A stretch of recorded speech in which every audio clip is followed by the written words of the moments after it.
Hello and welcome guys to another video. Today we have round 1 of the BOA Endurance League. So let's jump straight into the video.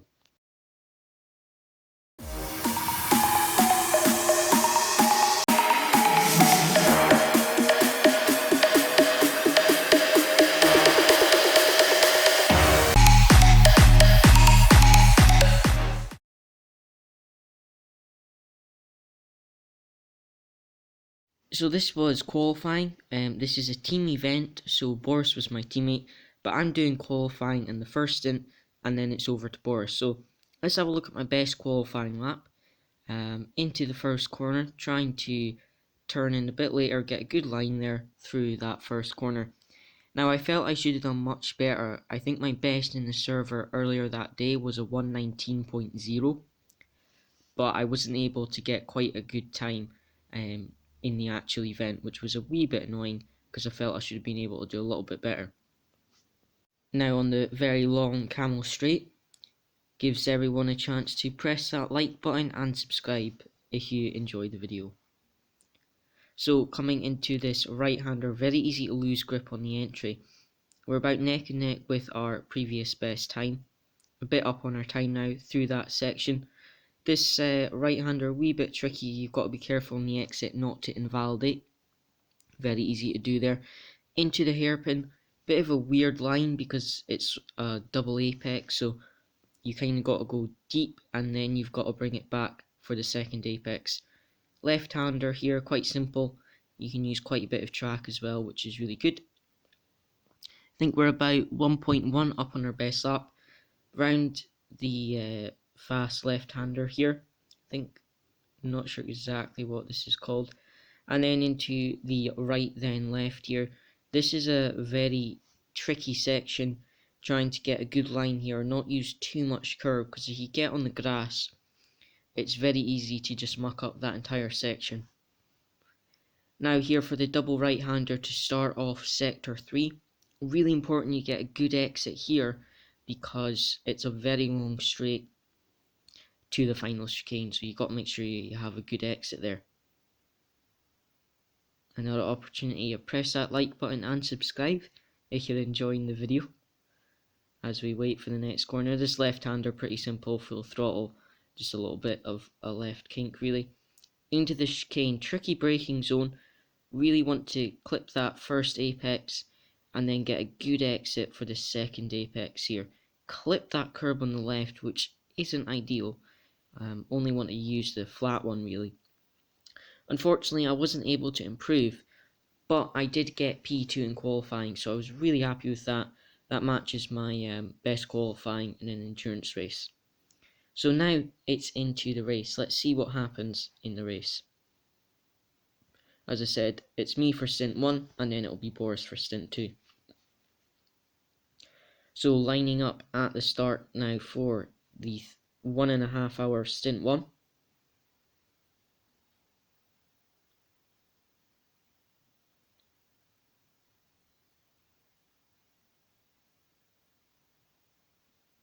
Green lights and away we go. Very long wait until the green lights there. Now we didn't quite get a jump on BOA MIG run, but we did stay in P2 there, just able to close off that Mercedes, so we keep P2 in the first corner there. And I was able to hold P2 for the next half an hour. So now we've only got an hour left of the stint, not much happened.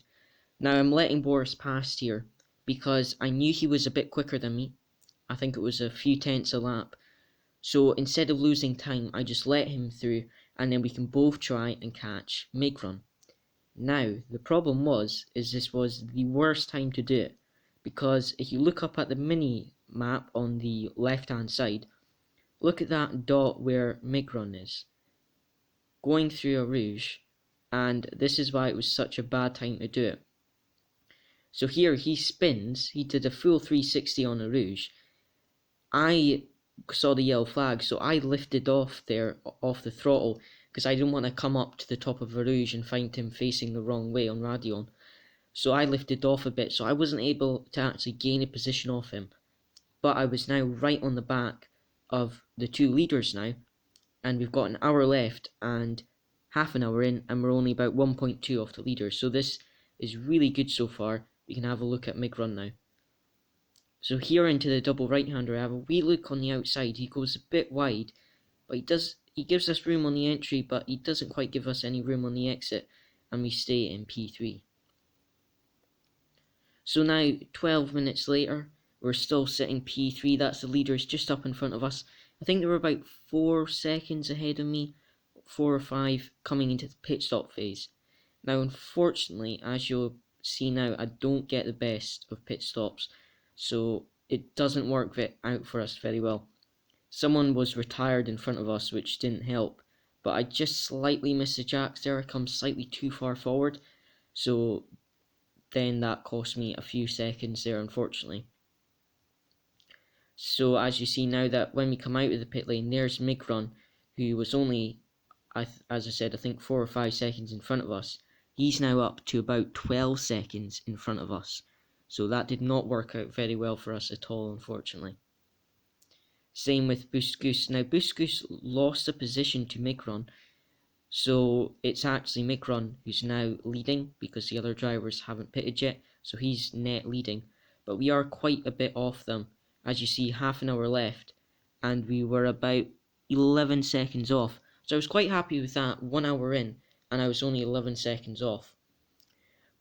But in the final half an hour, the tyres started to drop off, and unfortunately I ended up dropping to about, I think it was 20 or 30 seconds behind Boost Goose. So just that final half an hour, as soon as his tyres started dropping off, I lost quite a bit of time. But I was really happy with that. We took P3, so the points from each stint is added together for a team championship. But there's also a separate drivers championship as well. So really happy with that. P3 in the first stint, hour and a half, and we were about 30 seconds off the leader. As I said, I lost about 20 in that final stint, final half hour. So now it's over to MRT Boris for the second stint. So I think it's single file for the start there. Green lights and away we go. Got the Aston on the inside there, covering him off nicely. So that's Boost Goose stays in P3. Now having a look at Prawn, I think this was, the Ferrari. He goes deep. He kind of faked going around the outside. Prawn went deep on the brakes. Very smart move there. Boris having a look at the Lexus. Lexus a bit early on the brakes and they touch. Thankfully, none of the drivers spin around, but Boris does drop down to P3. Boris having a look at Prawn here. This was a key overtaking opportunity for Boris. This is a corner he used quite a lot. Gets a good run on Prawn there. A little bit of contact there. Boris on the outside there. A lot of squeezing there, but Boris gets through up into P2. Now we're on lap 2. Boris right behind P1. Going up through a rouge onto Radion. He spins it on the top of Radion. Very nearly collects the Ferraris. Very close call there. And unfortunately, he drops down to P7 from P2. So let's see if he can recover. A few minutes later, he has a look down the Aston, pins it on the braking, and he gets that move done. And then up ahead, this Aston takes out the Ferrari, and Boris gains 2 free positions here because they took each other out. Now Boris is in P4, trying to have a look at this blue Ferrari here. Goes for the inside, late on the brakes, same move as the Aston, gets the job done up into P3.